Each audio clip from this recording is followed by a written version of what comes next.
안녕하세요. 저는 악질적인 며느리를 만나 난생 처음 누군가를 향해 강한 원망을 품어본 시엄마 되는 입장입니다.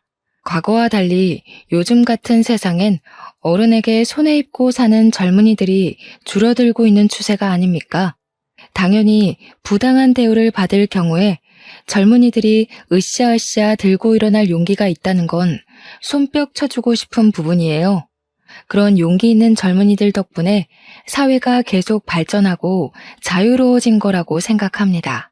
하지만 때와 장소를 모르거니와 늙은이라면 무조건 틀렸다고 생각해 태클을 거는 젊은이들은 요즘 사회의 분위기를 잘못 읽은 게 아닌가 싶어요. 제가 곧 나이 70을 바라보게 된 늙은이긴 해도 최대한 젊은이들 생각을 이해해 주려고 했고 간섭하지 않으려고 노력했는데 아무리 젊은이들이라 해도 사람 자체가 진작에 망가진 꼴이라면 제가 아무리 애써봤자 무용지물이더군요. 그럴수록 서로의 관계가 안 좋은 쪽으로 흘러갈 수밖에 없다는 걸 알았습니다.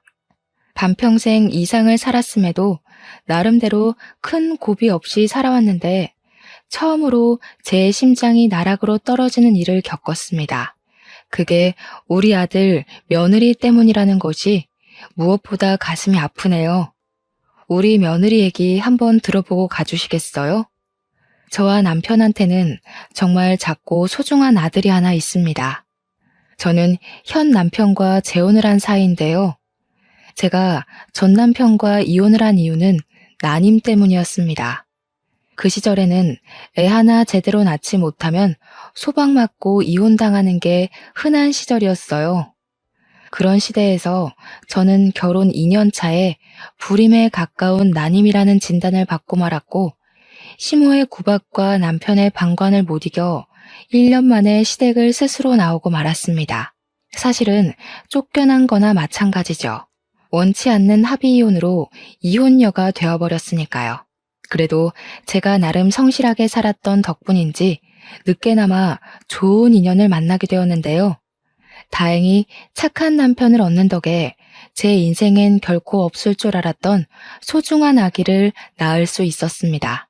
제가 난임은 맞지만 시술을 통해 극적으로 얻게 된 아이라서 제겐 우리 아들이 처음이자 마지막인 자식이었고 흔쾌히 제 목숨을 내걸 수 있을 만큼 무척 소중한 존재입니다. 보통 그렇게 귀하게 얻은 자식이라면 과잉보호 방식으로 육아를 했겠다고 말씀들 하지만 저는 오히려 반대였어요. 둘도 없는 소중한 아이이기 때문에 우리 아들을 제 품에 가둬두기보단 원하는 대로 누리며 살도록 만들어주는 게 목표였습니다. 한편으론 당연히 부모로서 자식이 뭐라든 걱정되었죠. 저도 다른 부모들처럼 내 아이가 최고고 내 아이가 제일 잘나고 똑똑하다는 생각을 했고 계속 신경 써주고도 싶었고 학원을 2개, 3개 보내주고도 싶었어요. 하지만 오로지 우리 아들만 생각해서 그런 집착스러운 마음은 묻어두려고 노력했을 뿐입니다. 그건 남편 생각도 마찬가지였어요. 저와 남편은 어렵게 살아온 형편은 아니었습니다. 남편은 당시 이미 30대의 나이에 경양식 돈가스 집을 운영하고 있었어요. 번화가에 위치해 있었는데 돈가스도 팔고 파스타도 팔고 각종 브런치를 팔아서 나름 장사도 잘 되던 가게였습니다. 그러니까 저는 그때 남편의 돈가스 집에 아르바이트생으로 갔다가 처음 만나게 된 사이였어요. 당시 제가 돈가스 가게에 지원했을 때 나이가 28살이었습니다. 첫 번째 결혼을 25살에 했는데 3년간 난임으로 시댁에 시달리다가 이혼하고 나와서 먹고 살기 위해 도전한 일이 바로 돈가스집 알바였던 거예요. 그 돈가스 가게를 사전조사해봤을 땐 아르바이트생 대부분이 20대 초반 대학생들로 많이 이루어져 있더라고요. 그래서 지원서를 넣었다지만 솔직히 연락도 안 오고 바로 탈락될 줄 알았습니다. 그런데 남편이 제게 흔쾌히 면접의 기회를 주었고 경력 없는 제게 일할 기회까지 준 거였어요. 남편은 정말 좋은 사장님이었습니다.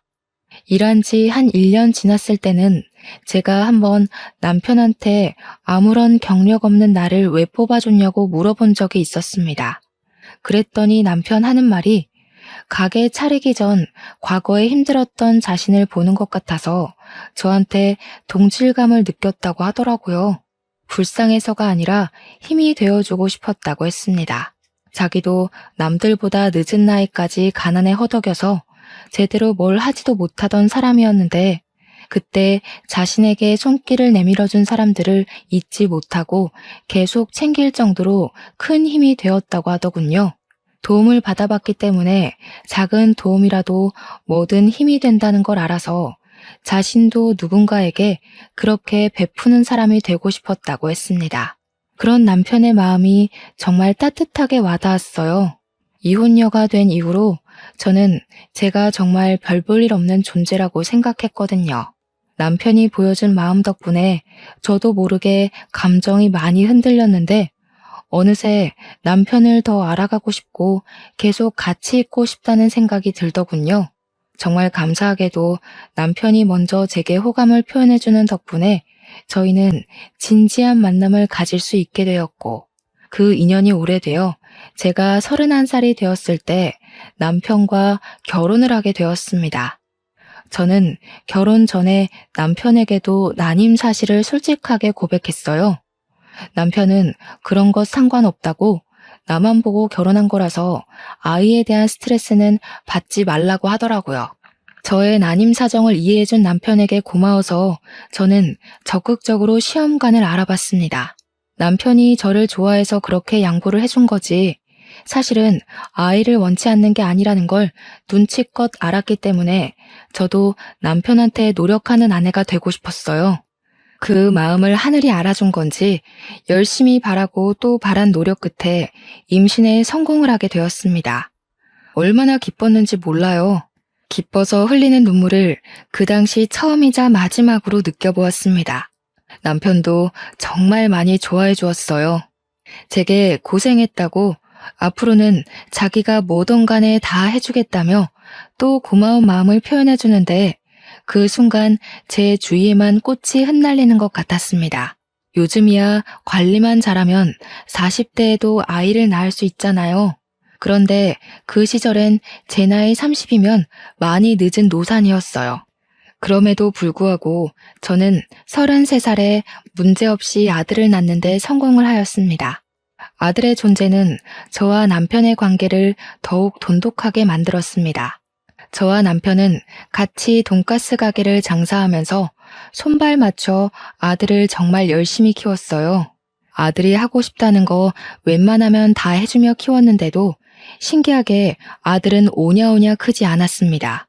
오히려 초등학교 때부터 반장을 쭉 해오더니 고등학교 때는 전교 회장까지 하는 저희는 아들 보는 것만으로도 이미 효도받고 있는 셈이라서 아들한테 별다르게 원하는 것이 없었거든요. 그런데 제 아들 입장은 저희와 또 달랐나 봅니다. 저희는 생각지도 못했던 기특한 점이 하나 있었는데요. 아들이 어느 날 그런 말을 하더라고요. 자기는 경영 공부를 해서 남편 가게를 프랜차이즈화 시키는 게 목표라고 말입니다. 그 말이 괜히 한 소리가 아니라는 걸 아들은 차차 증명해 보였어요. 학원 필요 없다고 해서 보내지도 않았는데 대단하게도 혼자 힘으로 명문대에 합격했고 대학 가서 열심히 공부하면서 이것저것 혼자 뭘 알아보더니 장학금까지 모으고 있었더라고요. 아들이 말해주기 전까진 저희는 정말 몰랐습니다. 그리고 아들은 대학교 졸업하자마자 대기업에 바로 입사했고 월급으로 5년 동안 알뜰살뜰 돈을 모아 작은 건물을 매매해 돈가스집 2호점을 차렸습니다. 준비되자마자 대기업은 바로 퇴사를 했죠.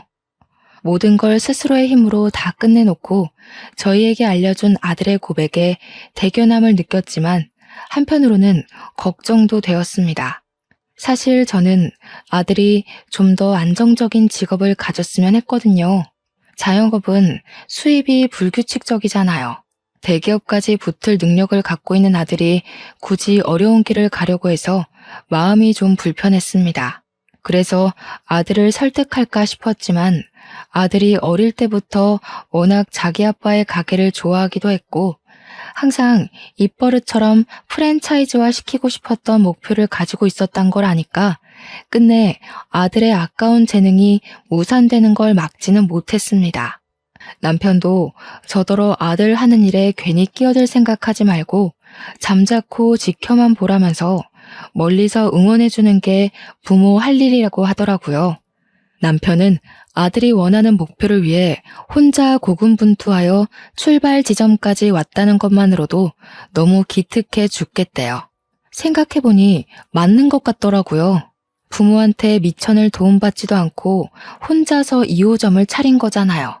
역시나 제 걱정이 무색하게 아들은 음식 장사에 엄청난 소질이 있었습니다. 손님 다루는 태도도 능숙했고 무엇보다 메뉴를 개발해서 남편과 의논하는 솜씨가 참 놀라운 리더십이라고 봤습니다. 괜히 학창 시절에 반장 회장을 한 아이가 아니더라고요. 제가 봐도 제 아들이 너무 멋있어 보였어요. 팔불출엄이라서 그런 거라고 생각하실 수 있지만 적어도 제 눈에는 1분 1초도 허투루 살지 않은 아들이 놀랍기만 했어요. 아들은 일주일에 수십 가지 메뉴를 연구했는데 저희더러 시식해보라고 여러 번 찾아왔었거든요. 신기하게 저희처럼 나이 든 사람 입에도 전혀 부담 없이 맛있더라고요. 요리에 센스도 있고 요식업에 성공하고자 열정이 가득 찬 아들을 보니 남편 말이 맞는다는 걸 깨달았습니다. 우리 아들은 원래부터 알아서 잘하는 사람인데 제가 또 괜히 걱정을 했던 거죠. 저는 그 뒤로 남편처럼 멀리서만 아들을 지켜보며 응원했습니다. 그렇게 새로운 신메뉴부터 인기 메뉴까지 선보이다 보니까 1호점보다 홀 크기가 훨씬 작은 2호점 매출이 더 많이 나오는 지경에 이르렀어요. 아들이 오로지 혼자 이뤄낸 성과물이라서 얼마나 자랑스러운지 모릅니다. 아들은 신메뉴의 보장을 확실히 본 뒤에 1호점에도 출시를 시켰고 1호점, 2호점 모두 매출 폭등의 기적을 일으켰습니다. 정말 대견하지 않습니까? 덕분에 남편은 그동안 찍어보지 못했던 매출까지 찍으면서 직원을 2명 더 구해야 하는 상황까지 왔어요. 저는 손님들에게 제 아들이 성공해서 부모 호강시켜준다고 엄청 자랑도 많이 했습니다. 우리 멋진 아들, 도무지 팔불출처럼 자랑하지 않고서는 못 배기겠더라고요. 아들이 이렇게만 지내주다가 좋은 사람한테 장가간다면 더없이 행복할 거라 생각했는데 아들이 장가를 가자마자 저는 제 인생 처음으로 낭떠러지 앞에 우뚝 서게 됩니다. 한 번도 속 썩인 적 없는 똘똘한 우리 아들한테서 정말 상상도 못할 큰 스트레스를 받은 적이 있었는데요.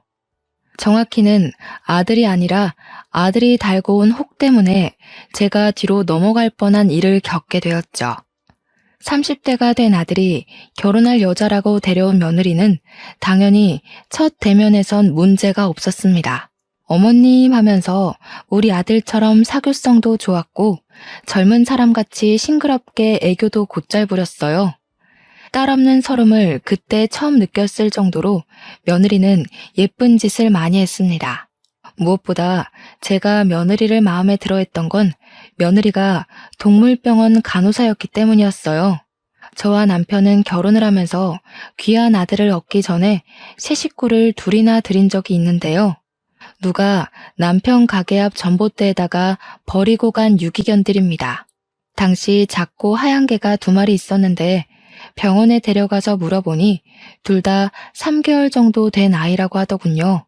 저희 부부가 손수 건강검진까지 시켜줬는데 다행히 저희가 빨리 발견해주는 덕에 건강에는 문제가 없었습니다.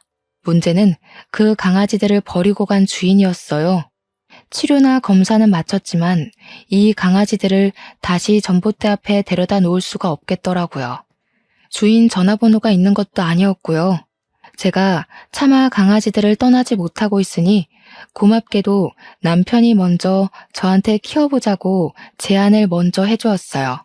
강아지들을 저희가 키우기로 한 이유는 저 때문이기도 하지만 제가 그날 남편에게 가게에서 프로포즈를 받은 날이기도 했거든요. 같이 마감하고 집에 가려던 차에 개들을 발견했기 때문에 뭔가 특별한 날에 주어진 선물 같은 존재라고 느꼈습니다. 그때만 해도 제가 난임이라서 애를 못 낳을 줄 알았거든요. 그래서 강아지들을 우리 자식들로 생각하며 키우기로 한 거였어요. 그런데 그 후로 기적처럼 아들이 태어났고 아들도 강아지들이랑 남매처럼 정말 잘 지냈습니다. 나이가 들어 무지개 다리를 건넌 개들이 낳은 새끼가 있었는데 며느리가 들어왔을 때는 그때 그 새끼들이 성견이 되어 있던 상태였어요. 며느리가 동물병원 간호사라니까 괜히 우리 강아지와 잘 맞을 것 같고 좋은 식구가 되어줄 것 같다는 생각이 들더라고요. 아들이 여자 보는 눈까지 좋아서 이렇게 동물의 진심인 며느리까지 들어왔구나 싶었습니다. 모든 세상이 제 편에 서서 저를 응원해준다고 생각했어요. 지금 돌아보면 참 일차원적인 마음이었던 거죠. 너무 안일했어요. 아들이 결혼하고 신혼여행 다녀온 뒤 아들과 며느리가 저희 집에서 하룻밤 자게 되었는데요. 모두가 각자 잠자리에 든 새벽, 거실 밖에서 개들이 자꾸 짖는 소리가 들리는 겁니다. 남편은 골아떨어져서 몰랐는데 저는 원래 잠기가 예민해서 방음 잘 되는 방이라도 애들 소리를 잘 듣곤 했습니다. 평소 불 다 꺼진 새벽에는 개들이 짖지 않는데 무슨 일인가 싶어 슬쩍 나가봤거든요. 그런데 의외로 며느리 목소리가 같이 들리더라고요. 이 개놈 자식들이 가만 안 있어? 아, 침 흘리는 것 좀 봐. 더럽게 어딜 가까이 오려고. 주워온 개들이 낳은 새끼들이래. 접종이나 제대로 했는지 모르겠다. 아이씨, 저리 안 가? 며느리는 우리 개들을 발로 쭉 밀어내며 누군가랑 통화하고 있었습니다. 결혼 인사 왔을 때만 해도 우리 개들을 사랑스러운 눈으로 봐주던 며느리가 저희 애들을 개만도 못한 취급하는 걸 보고 충격 먹었어요. 제가 용화시켜 사연을 쓴 거지 실제 며느리 행실은 감히 누구한테 일러주기 무서울 정도로 과격했습니다. 그날 본 며느리는 제가 알던 며느리와 완전히 다른 분위기였어요. 너무 놀라서 오히려 제가 오해한 게 아닌가 생각하려고 애썼습니다. 그래서 아무한테도 말하지 않고 저만 수시로 고민하면서 밤을 새웠어요. 다음날 아침 돼서 다시 보게 된 며느리는 제가 알던 며느리처럼 개들한테 상냥한 간호사더라고요. 그만 신혼집으로 돌아간다고 나서면서도 개들이랑 헤어지는 걸 아쉬워하며 떠났습니다. 그 이후로 이틀이 지났는데도 마음 한구석에 찝찝한 마음이 사라지지 않더라고요. 제가 한번 신경이 쓰이면 그 부분이 해결될 때까지 고심을 길게 하는 편이라서 결국엔 제가 직접 아들 가게에 방문을 했다가 아들한테 슬쩍 물어본 적이 있었어요. 새아기에 대해서 궁금한 게 있어 찾아왔다. 네가 분명 새아기 만날 때 우리 집에 개 키운다고 얘기를 했다 했지? 그때 정말 강아지 좋아한다고 말을 했었니? 당연하지. 개 싫어하는 사람이 동물병원 간호사를 했겠어? 개나 고양이 가리지 않고 환장하는 애야.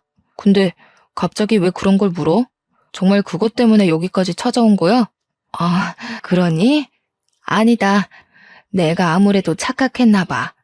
유라한테는 내가 이런 거 물었다는 거 말하지 마. 괜히 오해 생길라. 그때만 해도 저는 제가 역시 착각한 거라고 생각했습니다. 그날 집에서 본 며느리의 괴팍한 얼굴을 잠결에 잘못 보고 잘못 들은 거라고 봤어요. 하긴 동물을 싫어하는데 어떻게 동물병원 간호사를 하겠습니까? 그날은 며느리에게 제가 모르는 사정이 있어서 그랬을 거라고 이해하고 넘겼습니다. 그런데 말입니다. 또 한 번 며느리의 실체가 의심스러운 정황을 저만 목격하게 된 적이 있었는데요.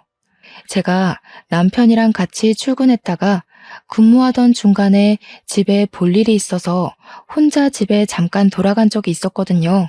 근데 신발장에 모르는 신발이 널브러져 있더라고요. 마치 어린아이가 마구잡이로 벗어놓은 것처럼 구부러져 있듯 놓여 있었습니다. 우리 아들 신발이라기엔 작은 것 보니 며느리의 것 같았어요. 며느리한테 도어록 번호를 알려준 적이 없는데 아마 아들이 알려줬나 봅니다. 그럼 연락이나 줄 것이지 연락도 없이 집에 무슨 일로 온 건가 싶더라고요. 신발도 가지런하게 두지 못하고 연락도 없이 함부로 시댁을 찾아오고 여기서 저는 며느리에게 조심성이 좀 부족하구나라는 걸 느꼈습니다. 그리고 우리 개들은 웬만해선 집안에서 잘 짖지를 않는데 그날은 현관문 열자마자 3마리의 왈왈거리는 소리가 귀를 때리더라고요. 희한하게 며느리만 있으면 개들이 그렇게 짖어요. 이건 남편이랑 아들은 모르고 저만 눈치챘던 부분인데 알 때마다 기분도 별로입니다. 그리고 애들 소리에 뒤이어 함께 들리는 며느리의 고성은 또 한 번 며느리의 실체를 의심하게 만들었어요. 야, 이 새끼들이. 냄새나 죽겠네. 저리 안 꺼져? 확 갖다 버린다. 내가 너희처럼 시끄러운 애들 한두 번 보는 줄 아니? 다시는 못 짖게 만들어버릴 수도 있어. 그때만 생각하면 제가 아직도 온몸에 털이 바짝 서요.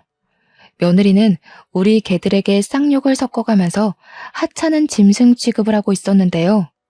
또 우리 애들을 함부로 건드리기라도 했는지 애들이 깨갱거리는 소리도 나더라고요. 그 순간 심장이 벌렁거릴 정도로 너무 놀라서 다리가 후들거렸습니다. 며느리의 계속되는 욕지거리에 저는 얼른 신발을 벗고 안으로 들어갔어요. 주방에서 들리는 소리였고 가까이 가보니까 며느리가 냉장고를 뒤지면서 개들과 씨름 중이더군요. 어머나, 이게 뭔 난리야? 세아가, 너 거기서 뭐 하는 거니? 왜 연락도 없이 들어와서 남의 집 냉장고를 뒤지고 있어? 개소리 때문에 얼마나 시끄러웠는지 며느리는 제가 온 줄도 몰랐나 봅니다. 제 목소리에 돌아보더니 끽 소리를 지르며 눈을 동그랗게 뜨더라고요. 그러면서 금세 제가 알던 상냥한 며느리 얼굴로 돌변했습니다. 아, 어머님 언제 오셨어요? 남편 말로는 자기 좋아하는 반찬을 어머님이 만들어놨다고 나중에 가져가라고 하셨다던데. 제가 몸이 안 좋아서 오늘 반찬했거든요. 일찍 집에 가는 김에 그 반찬 챙겨가려고요. 그럼 그렇다고 연락이라도 했어야지. 사람도 없는 집에 들어와서 도둑고양이처럼 왜 그러고 있어? 게다가 너 아까 우리 애들한테 욕했어? 저는 어머님 아버님 출근하셔서 방해될까봐 연락 못 드린 건데 강아지 일은 오해세요. 개들이 자꾸 저를 물려고 하길래 놀라서 그만 말이 강하게 튀어나왔나 봐요. 놀랐다고 우리 개들을 내다 버리네 만에 그런 소리를 한 거야? 너는 동물병원 간호사라면서 개들 다루는 법도 모르니? 너희 동물병원에서는 애들이 말 안 들으면 막 그렇게 욕해? 유기할 거라고 겁박 주고? 말하다 보니 이전에 봤던 며느리의 모습까지 겹쳐 떠올라서 저도 모르게 며느리를 몰아붙였더라고요. 단지 그동안 며느리에게 경고하고 싶었던 말을 다 해버렸던 거였어요. 그런데 제게 은근히 대꾸 잘하던 며느리가 점차 변명거리가 없는지 갑자기 눈물을 보이는 거 아니겠어요? 이러면 제가 못된 시모가 된 입장으로 보이니 저야말로 좀 당황스러웠습니다. 그래도 제가 어머님 아들 배우자이고 며느리고 같은 식구인데 어떻게 걔보다 저를 못난 취급하세요? 너무해요, 어머님. 요즘 세상에서 어머님처럼 그렇게 며느리 갈굼하시면 꼰대 소리 들어요. 요즘은 인권이 워낙 중요한 시대라서 아랫사람이라도 조심히 대하셔야 된다고요. 훌쩍이던 며느리는 그대로 집을 뛰쳐나가 버렸습니다. 며느리가 서러운 마음에 그랬다는 건 알겠는데 발언 내용이 너무 기가 차서 한동안 자리를 뜨지 못하겠더라고요. 며느리가 울기까지 했으니 저는 당연히 그 일이 아들 귀에 들어갔을 거라고 생각했습니다. 아니나 다를까 아들이 퇴근 시간쯤에 우리 가게로 찾아왔어요. 역시 오자마자 며느리 얘기를 하는데 며느리는 제가 생각했던 것보다 더 우습게 상황을 설명해 놓았더군요. 엄마, 낮에 와이프랑 문제 있었다면서. 와이프 말로는 엄마가 마음대로 집에 들어온 거랑 걔들 때문에 섭섭하게 했다던데. 내 탓이야. 내가 대신 반찬 가져와 달라고 비밀번호 알려줬어. 그리고 걔 문제는 엄마가 오해가 좀 있었던 것 같아. 그 사람 엄마가 생각하는 그런 의도 아니었대. 나는 이제 도통 모르겠구나. 우리 개를 내다 버리네 만회하는 소리가 어떻게 들으면 오해일 수 있는 건지 이해가 안 돼. 간호사라면서 어쩜 그리 말을 함부로 한다니? 나도 새아기 이해해 보려고 많이 노력했다. 그런데 내 눈에는 새아가가 우리 애들 잡아먹을 것처럼 화내는 걸로 보이는데 어떡해. 오해야. 그 사람 내가 제일 잘 알잖아.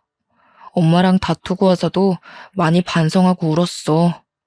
강아지 문제는 내가 좀 더 대화를 해볼게. 아직 와이프가 서툴러서 그래. 엄마가 먼저 좀 봐주라. 앞으로 며느리한테 하고 싶은 말 있으면 그냥 자기한테 해달라는 아들의 부탁은 저를 더 갑갑하게 만들었습니다. 아들은 제 이야기를 귀 기울여 들어주었지만 내뱉는 답변은 계속 서로 오해를 했던 것 같다고만 했어요. 처음으로 아들과 대화하면서 벽을 느꼈던 순간입니다. 서운했으나 이해도 되었어요. 며느리의 그런 모습을 본 건 저밖에 없었거든요. 그러니 남편이랑 아들이 저를 위로해 주더라도 딱히 믿어주는 눈치는 아닐 수밖에요. 말했다시피 며느리는 제가 그런 모습을 목격하기 전만 해도 선녀처럼 여린 여자였으니까요. 그러나 꼬리가 길면 밟힌다고 며느리의 실체를 남편과 아들이 제대로 알게 된 일이 끝내 발생하고 말았는데요. 저희 개들이 감기에 걸렸을 때였어요. 폐렴 검사를 해봐야 될 것 같아서 아들 제안으로 며느리 병원에 맡긴 적이 있었습니다. 솔직히 저는 며느리 병원에 맡기는 것이 탐탁치 않았지만 아들이 직접 개들을 데려간 거라 어쩔 수가 없었어요. 아들은 며느리한테 개를 맡기고 바로 출근을 했고 며느리가 퇴근할 때 아들이 태우러 가서 같이 우리 집에 넣어주기로 약속이 되었습니다. 며느리 혼자만 저희 애들을 본다고 했다면 제가 끝까지 만류를 했겠지만 며느리 병원에는 보는 눈이 많기도 했고 또 아들이 일을 마치면 같이 개들이랑 있을 거잖아요. 그래서 못 믿어온 마음을 애써 숨기고 보내준 겁니다. 그런데 며느리는 제가 예상했던 것보다 훨씬 교활하고 개념이 없는 사람이더라고요. 요즘 젊은 사람들이 다 며느리 같은 건 아닐 텐데도 며느리 하나가 너무 센 존재였다 보니 젊은 애들 전부가 며느리처럼 이기적이고 악랄해 보이는 거 있죠? 개들이 도착해도 벌써 했을 시간인데 연락 주기로 한 아들은 계속 깜깜무소식이었는데요. 결혼하고 나서부터는 아들한테 괜히 부담되고 싶지 않아서 제가 먼저 전화를 잘 안 했거든요. 그런데 그날은 약속 시간에 너무 늦길래 오래간만에 아들한테 먼저 전화를 걸어보았습니다. 받자마자 아들 목소리가 안 좋다는 것이 바로 짐작되더라고요. 걱정이 되어서 무슨 일 있냐고 물어봤는데 뒤이어 아들이 하는 말은 저를 기절초풍하게 만들었습니다. 어떡해 엄마, 유라가 애들을 잃어버렸대. 지금 최대한 주위 둘러보고 있어. 추운데 괜히 나서지 말고 기다려줘. 애들 찾으면 바로 연락할게. 그러니까 당시 상황은 며느리가 퇴근하고 개들을 데리고 나와서 아들 차를 기다리는 동안에 개들이 갑자기 발광을 했고 며느리는 힘에 부쳐서 개들을 놓쳤다는 거였습니다. 3마리의 개들이 순식간에 달아나 버리는 바람에 며느리 혼자서 그걸 감당 못해 결국 모두 잃어버렸다는 내용이었어요. 그 얘기를 듣고 얼마나 놀랐는지 모릅니다. 남들한텐 그냥 강아지일지 몰라도 제게는 단순한 반려견 수준을 뛰어넘는 가족이에요. 듣는데 내 애가 실종되었다는 말을 듣는 것처럼 가슴이 벌렁거렸다는 겁니다.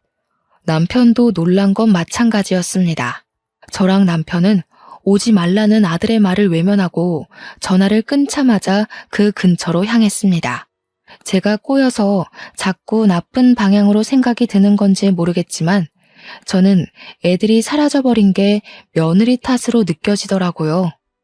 제 머릿속은 온통 며느리에 대한 분노로 차올랐습니다. 아들이랑 며느리가 있는 곳에 가까워질수록 제 마음은 점차 검게 물들어갔어요. 차에서 내리게 되었을 때는 이미 며느리를 탓하기 위해 마음을 먹어버린 상태였습니다. 그래서 며느리가 보이자마자 쫓아가 며느리의 멱살을 잡고 흔들었어요. 이 천벌 받을 년, 너 일부러 그랬지. 내 새끼들 못되게 구워 삼더니 일부러 버린 거지? 내가 언젠간 너 사고 낼 줄 알았다. 그래도 그동안은 너를 이해해보려고 해서 눈 감아줬거늘. 기어이 네가 이런 식으로 나와? 그럼 나도 더 이상 넘어가줄 필요가 없지. 왜 이러세요, 어머님? 제가 무슨 일부러 했다고 그러세요. 3마리가 동시에 발악을 하는데 제가 혼자서 무슨 수로 개들을 다 붙잡아두냐고요. 어머님 저번부터 자꾸 절 이상하게 오해하시는데 계속 이러시면 저 진짜 화낼 수밖에 없어요. 내가 오해를 한 건지 아니면 맞게 본 건지 그건 네 말만 들어선 모를 일이지. 만약 내가 정말 오해를 한 거라면 난 네 앞에서 무릎 꿇고 머리도 조아릴 수 있다. 그러는 넌 나만큼 떳떳하게 네 말에 책임질 수 있니? 왜? 연기한 게 너무 많아서 막상 내가 이렇게까지 나오니까 겁이 나? 저는 재혼을 하고 나서부턴 화라곤 내본 적이 없는 사람입니다. 그건 남편이랑 아들도 아는 사실이에요. 저더러 항상 힘나는 비타민 같은 존재, 잔잔한 안개꽃 같은 존재라고 칭찬을 했었으니까요. 그런 제가 목청 높여서 며느리를 다그치자 남편과 아들이 많이 놀란 듯 했습니다. 황급히 저를 말리며 진정시켰어요. 그 와중에 며느리는 제 엄포에 당황해서 아들 뒤에 숨고 난리를 부리더군요. 억지로 짜낸 눈물을 그렁그렁 매달고서 말입니다. 일단 애들 찾는 게 먼저라는 남편 말에 저는 뒤늦게 정신을 붙들고 주위를 샅샅이 뒤졌습니다. 아이들 이름을 부르며 지나가는 사람 붙잡고 물으며 사방팔방을 돌아다녔어요. 워낙 정신 빠져 있었던지라 저는 제가 울고 있는지도 몰랐습니다. 울면서 뛰어다니니까 나중에는 사람들이 무슨 일 있냐고 알아서 물어봐 주기도 하더군요. 하지만 당장 그날에 아이들을 찾는 건 실패하고 말았습니다. 너무 절망적이었지만 주저앉아만 있는다면 아이들 찾을 기회는 영영 사라질 테니 저는 정신 똑바로 차리고 매일매일 방도를 찾았죠. 제가 가게 일도 못 보고 아이들 찾는 데만 몰두하고 있으니 남편도 제 곁에서 손길을 보태주었고 아들이랑 며느리도 퇴근하면 저를 도와 실종 전단지라도 더 나눴습니다. 반드시 찾을 거라는 일념 하나만 생각하며 움직였는데 제가 무슨 짓까지 했냐면 거리에 주차된 블랙박스랑 주위 건물 CCTV까지 제발 사정하고 부탁해서 확인을 했어요. 도로 CCTV의 경우 경찰의 허가가 있어야 된다고 하길래 그런 것까지 알아볼 정도로 진심을 쏟아부었죠. CCTV를 확인할 때 남편은 제 곁을 지켜줬고 아들이랑 며느리는 출근 때문에 적정 시간만 돕다가 집으로 돌아간 상황이었습니다. 그렇게 확인한 CCTV 자료에서 저는 며느리 실체에 대한 확신을 얻은 셈이었고 남편은 생소한 며느리 모습에 굉장히 충격을 받았어요. 제가 확인했던 블랙박스, CCTV를 다 조합해보면 며느리가 우리 애들을 일부러 버렸다는 걸 쉽게 알 수 있었습니다. 카메라에 며느리 모습이 대거 찍혀 있었는데 며느리가 인도에서 나오더니 주위를 둘러보다가 개들을 도로 쪽으로 풀어버리는 거 아니겠어요? 그렇게 며느리에게서 해방된 개들은 도로를 막 뛰다가 차편의 위협을 받기도 했고 중구난방으로 방향까지 못 잡다가 건너편으로 사라져 버렸습니다. 다행히 차들이 신호를 받은 상태여서 2차 사고 위험은 없었어요. 그땐 아들이 며느리에게 당도하기 전이라서 그 사실을 알고 있는 사람은 저와 며느리뿐일 겁니다. 남편도 이제야 며느리의 진짜 얼굴을 알게 되었으니 충격이 클 테죠. 마치 제가 며느리의 실상을 처음 봤던 순간처럼요. 모든 걸 본 저와 남편은 며느리한테 나란히 화가 나서 이거 이대로 두면 안 되겠다는 생각을 했습니다. 우선 저희가 장사 자리를 너무 오래 비웠기 때문에 남편은 장사로 돌아가야 했고 나중에 아들을 따로 불러서 며느리가 일으킨 사건에 대해 논하기로 했습니다. 그리고 저는 아침부터 당장 며느리 동물병원으로 찾아갔습니다. 제가 동물병원에 등장하자 며느리가 좀 놀라더라고요. 그러더니 금세 저를 걱정하는 얼굴로 잠 좀 주무셨냐고 묻는 겁니다. 저는 거기다 대고 바로 귀싸대기를 날렸습니다. 사람들 눈도 신경 쓰지 않고 말입니다. 개만도 못한 년. 네 편 안 들고 개들 편 들어서 섭섭하다고 했니? 어떻게 너를 개보다 못한 취급하냐고 했어? 몰라서 물어? 네가 그런 취급밖에 못 받은 건 애초에 네가 개만도 못한 년이기 때문이야. 주워온 개라고 세균 취급하는 네가 어떻게 동물병원 간호사가 됐는지 모르겠네. 여기 직원들이랑 보호자들은 아니? 네가 지난밤에 우리 애들 유기시켰다는 거? 당시 시간이 아침이었던지라 방문자가 많았고 직원들도 다들 모여있던 차였는데 제 말을 듣고 모두가 놀라서 며느리에게 시선을 던졌어요. 당황한 며느리는 얼굴이 시뻘개져서 저를 어떻게든 끌고 나가려고 했습니다. 저는 그런 며느리를 밀치고 원장이라는 사람을 찾기 위해 이리저리 돌아다녔죠. 그리곤 원장실 한 곳을 들어가 의사 선생님한테 다짜고짜 CCTV를 보여주었습니다. 선생님, 여기 이 아가씨가 안고 있는 강아지 3마리를 어떻게 하는 걸로 보이세요? 놓친 게 아니라 일부러 놓은 걸로 보이지 않나요? 이 강아지들 기억나시죠? 우리 며느리 믿고 여기 병원에서 치료받은 애들인데요. 의사 선생님은 당연히 우리 애들을 알아보았고 그 강아지들이 며느리 시댁되는 집안의 강아지라는 것까지 기억하고 있었습니다. 그리고 의사 선생님도 화면 속의 아가씨가 우리 며느리라는 걸 바로 눈치채더라고요. 어째서 아이들을 유기한 거냐고 저한테 묻길래 저는 제가 알고 있는 며느리의 실체를 낱낱이 밝히며 증거 영상까지 모두 보여주었어요. 그러면서 이렇게 몰상식한 인간을 직원으로 쓰지 말고 당장 해고하라고 했습니다. 해고 안 하면 이 영상을 동물병원 이름을 달고 인터넷에 올릴 수도 있다고 했더니 자기 개인 병원 명의를 실추시킬 수 없던 수의사가 알겠다고 약속을 해주더군요. 의사 선생님이 시켜서 못 들어오고 있던 며느리는 제가 원장실을 나서자마자 저를 잡아 끌고 탕비실 같은 데로 데려갔습니다. 주위에서 말리려고 했는데 며느리가 악을 지르는 바람에 다들 식겁해서 어쩌지 못했죠. 며느리가 드디어 본 얼굴을 숨기지 않기로 작정했는지 제가 시어머니라는 것도 잊고서 호통을 쳤습니다. 남의 직장까지 와서 대체 무슨 행패예요? 그래요. 내가 그 녀석들 좀 풀어줬어요. 걔들 때문에 남편이 나랑 아이 가질 생각을 안 하잖아요. 남편이 계속 걔들 노견이라고 살아있을 때 추억 많이 만들어야 된다면서 개소리만 하길래 답답해서 그랬어요. 못된 것. 내 아들이 너 이런 애인 줄 알면 상종도 안 할 거다. 어디서 이런 짐승만도 못한 사람이 우리 집에 들어와서 앞길을 틀어막아. 우리 애들이 너만 보면 짖던 것도 다 이유가 있었던 거야. 네가 보통 애가 아니라는 걸 알고서 그렇게 표현을 해댔던 거였어. 아, 지겨워.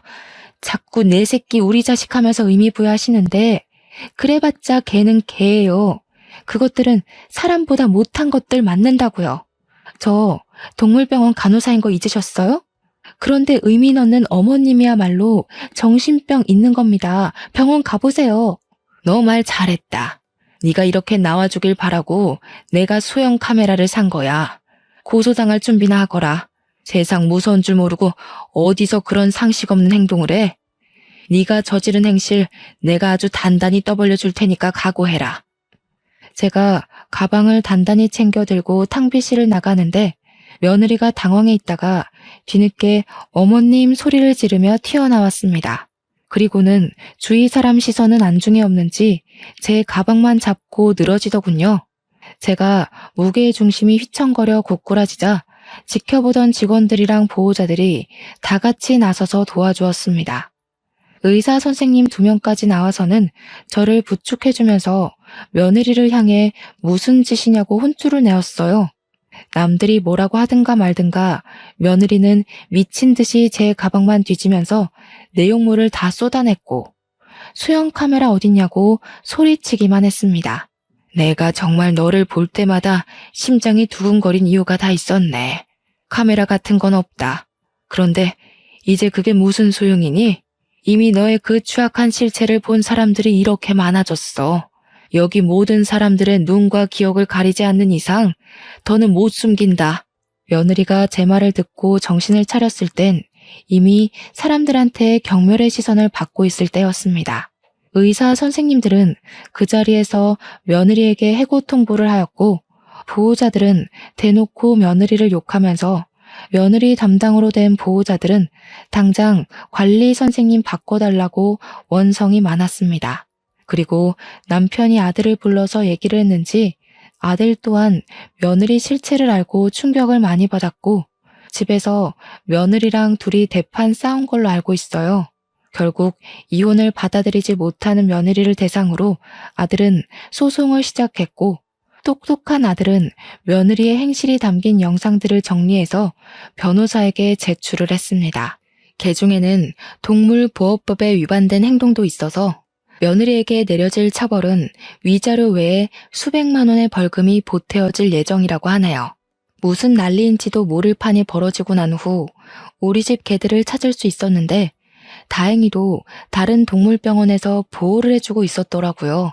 마지막으로 본 날보다 조금 꼬질꼬질해졌지만 정말 무사하고 건강하게 발견돼서 얼마나 다행이었는지 모릅니다. 착실하게도 셋이서 같이 붙어 다녔나 봐요. 병원에서도 처음 발견했을 때 3마리 같이 있었다고 하더라고요.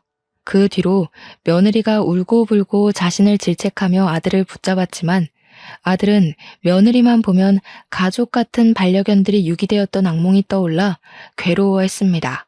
그래서 자꾸만 집 앞에 찾아오는 며느리에게 쌍욕까지 하면서 완전 절연을 해버렸어요. 무슨 용기인지 모르겠으나 우리 아들한테 안 통하니까 이해가 저한테까지 매달리기 시작하는 거 있죠. 어머님, 제가 잘못했어요. 어머님이 저보다 개들을 더 예뻐하는 것 같아서 질투나서 그랬던 거예요. 제가 정말 실수했어요. 한 번만 용서해 주세요. 저희 아빠 엄청 보수적이라서 저 이혼당한 거 알면 진짜 큰일 나요. 너는 내가 아주 만만한가 보구나.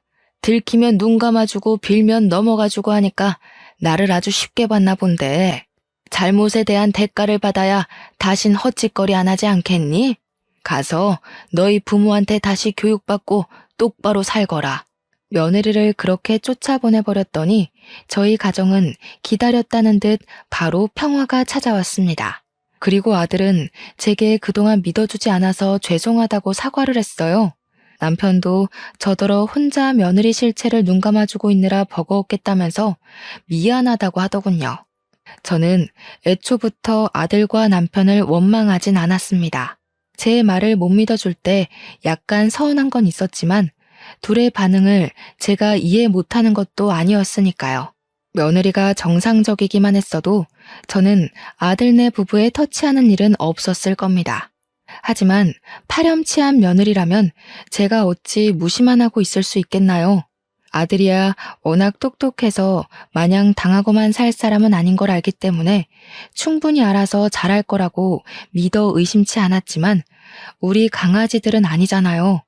강아지들은 여전히 가족들의 손길이 필요한 존재란 말입니다. 감히 내 새끼들을 건드렸다면 저는 그런 사람을 가족으로 둘 생각도 옆에 둘 생각도 없는 사람이에요. 반려견을 안 키우는 분들은 가족과 반려견을 동등히 하는 제 마음을 이해하기 어려울 겁니다. 그분들 마음까지 강요해서 위로받을 생각은 없어요. 하지만 다들 동물이라고 함부로 해도 되는 존재로 생각하지 말아주셨으면 해요. 생명의 가치를 제가 감히 지정할 순 없겠지만 세상 모든 사람들도 저와 똑같이 목숨을 평가할 권리는 없는 거잖아요. 나쁜 마음 먹는 사람은 있어도 나쁜 마음 먹는 동물은 없다는 거. 아는 지인한테 들었었는데 감명이 깊었던지라 남겨봅니다. 모두가 존중받고 존중할 수 있는 사회가 되어갔으면 좋겠네요. 제 사연 들어주셔서 감사합니다. 따뜻한 하루 보내세요.